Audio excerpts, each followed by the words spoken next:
안녕하세요. 성경플러스입니다. 오늘 우리는 매우 깊고 흥미로운 신학적 질문을 함께 나누어 보려고 합니다. 하나님은 어느 곳에나 계신 분이십니다. 그런데 왜 하나님은 구약시대에는 좁은 지성소에만 계셨을까요? 이 질문은 우리가 하나님과 맺은 언약의 본질, 하나님의 거룩하심의 의미, 그리고 궁극적으로 예수 그리스도께서 우리에게 가져오신 놀라운 은혜가 무엇인지를 깨닫게 해주는 질문입니다. 성경은 분명히 하나님이 온 우주 만물 어느 곳에나 계시는 분이심을 선포합니다. 시편 기자는 139편에서 이렇게 말합니다. 내가 주의 영을 떠나 어디로 가며 주의 앞에서 어디로 피하리이까. 내가 하늘에 올라갈지라도 거기 계시며 스올에 내 자리를 펼지라도 거기 계시니이다. 하나님은 우리들이 어디로 가든지 이미 그곳에 계신 분이십니다. 그런데 왜 이스라엘 백성들에게는 특별히 지성소라고 하는 물리적인 공간을 지정하시고 그곳에서만 만나 주신 것일까요?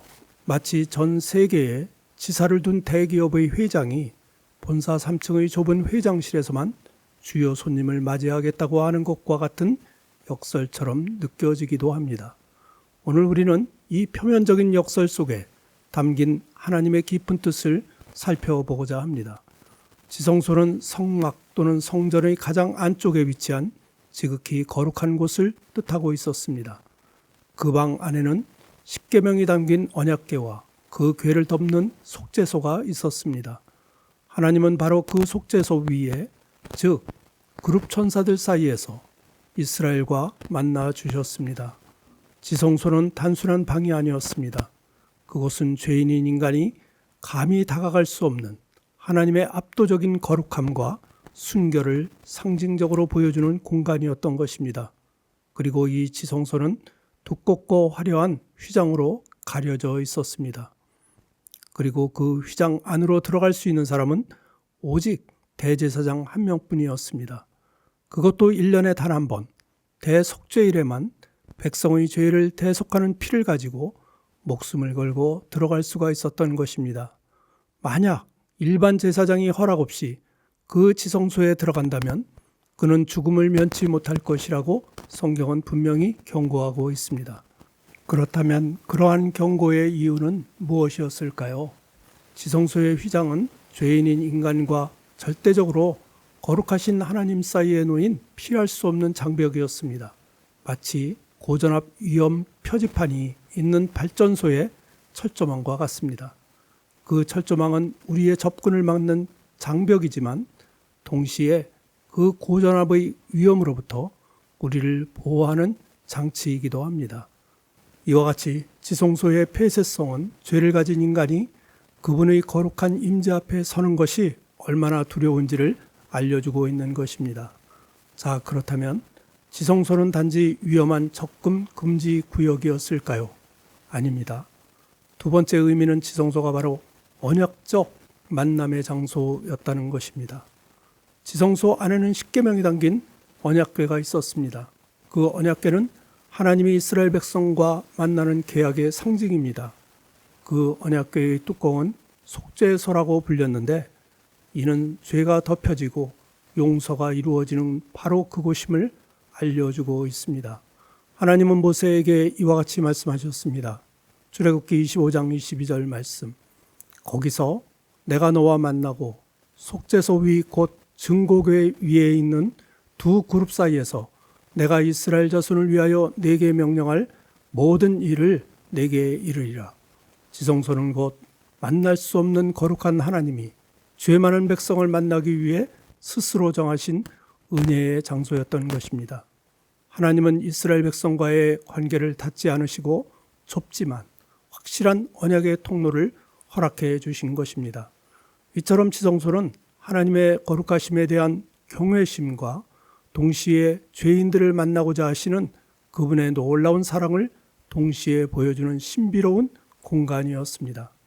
이제 구약의 지성소가 신약시대에 와서 어떻게 완성되었는지 살펴보도록 하겠습니다. 구약시대의 최대 장벽이었던 휘장은 예수님께서 십자가에서 숨을 거두시는 순간 놀랍게도 위에서부터 아래로 찢어져 둘이 되었습니다. 이 사건은 문자 그대로 전율이 느껴지는 장면입니다. 휘장이 위에서부터 아래로 찢어졌다는 것은 무엇을 의미하는 것일까요? 그것은 인간이 찢은 것이 아니라 그 휘장을 하나님께서 직접 그 장벽을 완전히 제거하셨음을 선포하는 것입니다. 예수님의 십자가 희생이 구약시대의 모든 예배와 제사의 목적을 완성했다는 강력한 선언인 것입니다. 구약의 지성소 임재는 잠정적으로 일시적인 모형이었습니다. 그 모형의 실체는 바로 예수 그리스도시라고 성경은 증언하고 있습니다. 히브리서 10장 20절 말씀. 그 길은 우리를 위하여 휘장 가운데로 열어놓으신 새로운 살 길이요. 휘장은 곧 그의 육체니라. 예수님께서 십자가에서 자신의 몸을 찢으심으로 하나님께로 가는 막힌 담을 완전히 허무신 것입니다. 이제 우리는 더 이상 좁은 지성소 앞에서 두려워 떨 필요가 없습니다. 예수님이 우리를 위한 새로운 살 길이 되어주셨기 때문입니다. 그렇다면 휘장이 찢어짐으로써 변화되는 것은 무엇일까요? 우리 모두가 하나님께 담대하게 나아갈 수 있게 되었다는 것입니다. 그래서 히브리서 기자는 우리에게 이러한 권면을 합니다. 그러므로 우리는 긍휼하심을 받고 때를 따라 돕는 은혜를 얻기 위하여 은혜의 보좌 앞에 담대히 나아갈 것이니라. 좁고 두렵고 위험했던 지성소의 길이 예수님의 피를 힘입어 새롭고 산 길로 활짝 열린 것입니다. 이제 우리는 대제사장의 중보를 통해서가 아니라 우리 안에 계신 성령님과 예수 그리스도의 중보를 힘입어 언제든지 하나님의 은혜의 보좌 앞으로 나아갈 수가 있습니다. 이것이 바로 예수 그리스도로 말미암아 주어지는 놀라운 은혜이며 담대함의 은혜입니다. 예수님의 십자가는 오늘날 하나님의 임재 방식을 완전히 바꾸어 놓았습니다. 하나님의 임재는 더 이상 예루살렘의 특정한 건물이나 장소에 국한되지 않습니다. 신약시대의 하나님의 임재는 성전 건물이 아니라 예수님을 믿는 우리 안에 거하시게 된 것입니다. 사도 바울은 고린도 교회 성도들에게 강력하게 선포합니다. 고린도전서 3장 16절 말씀. 너희는 너희가 하나님의 성전인 것과 하나님의 성령이 너희 안에 계시는 것을 알지 못하느냐. 구약에 돌로 지어진 건물에 머물던 하나님의 임재는 이제 예수 그리스도를 믿는 우리 각 사람 한 사람 한 사람 안에 성령님을 통해 거하게 되었습니다.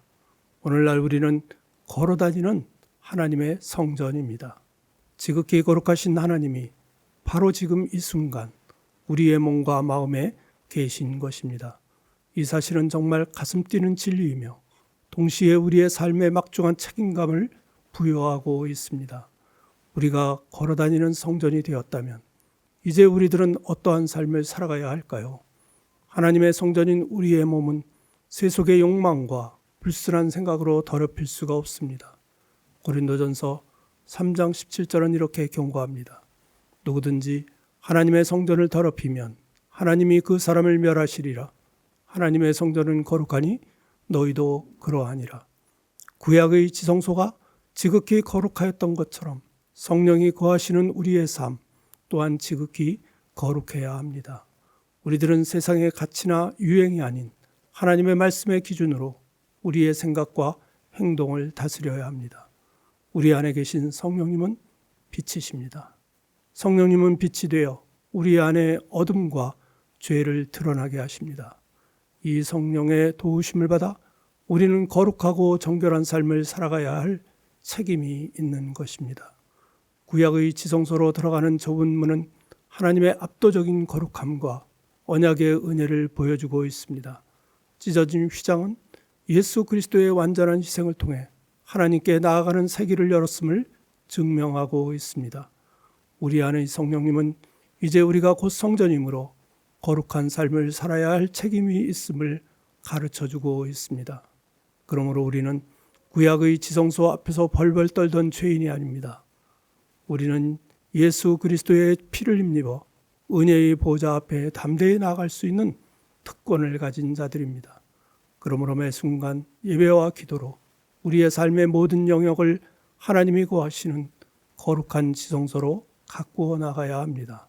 그래서 우리 모두가 때를 따라 돕는 하나님의 은혜를 누리며 그분께 영광을 돌리며 살아가시는 복된 성도님들이 되시기를 간절히 기도합니다. 아멘.